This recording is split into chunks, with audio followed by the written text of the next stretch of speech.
Guys, magtitawid po tayo next. So, let's go. Next tip, isagdagan ko lang po.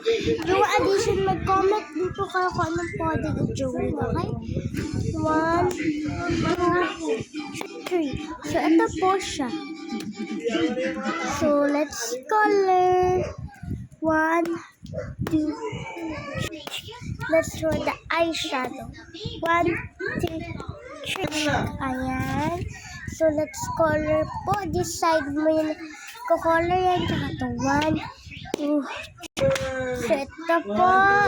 Tsaka ito. Okay, so natagalid lang po siya. Tagilid. And here is the blush. 1, 2. Okay, so yan po. To color this. This. This 1, 2, 3. So yan po. Color po natin. 1, 2. Yun na po sila.